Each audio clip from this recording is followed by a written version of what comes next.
So, hi again. This is part 3. Naputol yung part 2. Sorry. So, this is part 3. So, ganito. Love is not evil. Because love is divine. Love is God.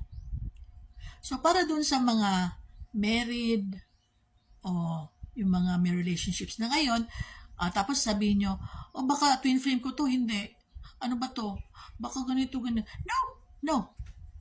Please, do not be afraid. Do not worry about it.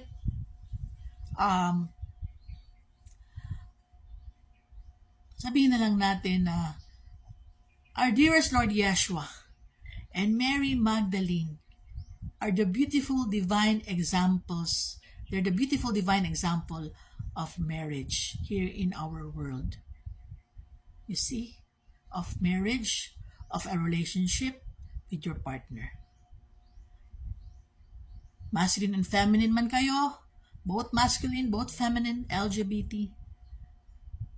As long as you feel love in your hearts, as long as wala kayong taong niloko at sinaktan, wala kayong ginawa ng masama,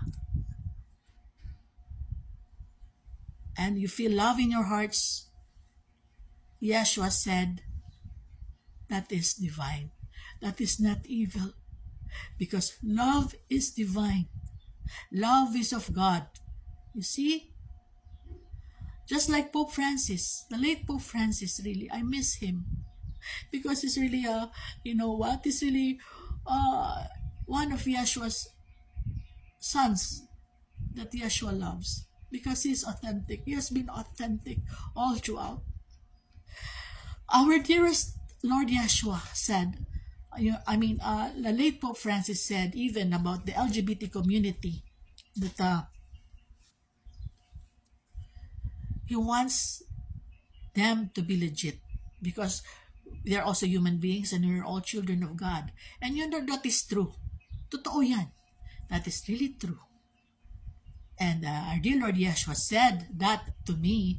Listen to his words. He said, he has heaven in him because he embraces those who feel love in their hearts and because he has love in our heart for them. Our late Pope Francis, he has heaven in him. That's what our dearest Lord Yeshua told me. So meron din, sabihin na lang natin na kung meron mang soulmates, okay? Your soulmates. Twin flames are different. Twin flames, they have a mission. It just so happened that our dearest Lord Yeshua and Mary Magdalene met during their time physically. They were both reincarnated physically. So they got married to each other to fulfill their divine mission on earth. While the others married sa kanilang they're married to their soulmates. Some of them, they have their twin flames reincarnated later or something ganito ganon. It's okay. They won't cheat or they won't separate or they will always honor the love they have with their soulmates and mabibless talaga yun ang marriage na yun because of the twin flame. You see? So, ganun din. Hindi lahat sabihin nyo, kailangan mag-marry. Kailangan, ito na twin flames, kailangan mag-asawa. No. If you're married to your soulmate at nagmamahalan kayo and you through all the ups and downs, that man or that woman was with you all the way like me and my husband. You see, nakita niya lahat sa akin, my ugly moments, my beautiful moments, my happy moments, my moods, even ang ugly moods ko, even my monstrous moods, but I'm not evil. He loves me just the same, the way I do to him, and I did to him. And at the end of the day, we forgive each other through. We grow, we heal, and we become more stronger ang aming pagmamahalan. And that's what the twin flame is doing to me and my husband. To be able to fulfill my divine mission here on this planet right now. and advocacies together. You see, me and my husband, we have our advocacies. So, ganun. So, that's how the twin flame love works. The twin flame reunion, iba-iba. Hindi pare-pareho lahat. You know? Divine, our dearest Lord Yeshua and Mary Magdalene, they were so misjudged. And those are the examples na, all the sacrifices, all the tears that they've cried together, all that love, all that fidelity, and whatever mistakes they have done, and Mary Magdalene has done, or our dear Lord Yeshua, as he said, love always erases a multitude of sins. So love is not evil. As long as wala kayong taong sinasaktan, wala kayong taong niloloko, wala kayong taong minamurder, or whatever, it is not evil. When it comes to justice, it's a different story. You see, I'll talk about that. Kasi yung the love for country, that there are sacrifices meant to be done. Just like our former President Rodrigo Roa Duterte, sinasabi nila na evil kasi murderer. Well, that's a different kind of story. I will be sharing that also. Because what he did was out of love again. You see? So, karma did adjust. The divine did adjust dun sa sinabi ni former President Rodrigo Duterte about love for country. Here. He did it out of love for country and out of love for the innocent and the helpless and the victims of all crime, of all evil. He decided to choose love. Our former President Rodrigo Roa Duterte.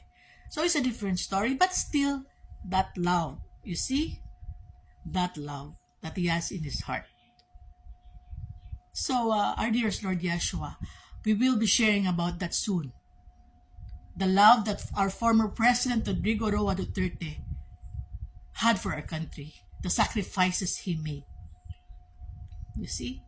So just like our dearest Lord Yeshua and Mary Magdalene, all the sacrifices they've done together, all the judgments and all the hypocrisies, the blasphemies. Oh my God.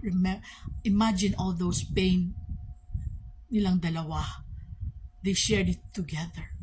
The blasphemies na inano sa pangalan nilang dalawa, especially on Mary Magdalene daw. Tapos si Yeshua lang ang in-honor. Mary Magdalene has been, shrugged off. Okay, wala. Kalimutan. She's a sinner. All that pain in their hearts, they shared it together. And the kind of love, really, the kind of love that is, shall we say, a beautiful divine example. That there are sacrifices. Along with pain, there is joy. Along with being wounded, there is healing. Along with sacrifice, there are rewards. Along with being insulted and judged, and there is justice. There is divine justice. So, you see how beautiful love is. How beautiful their love is. Love is power. Love is not weak, but love is powerful.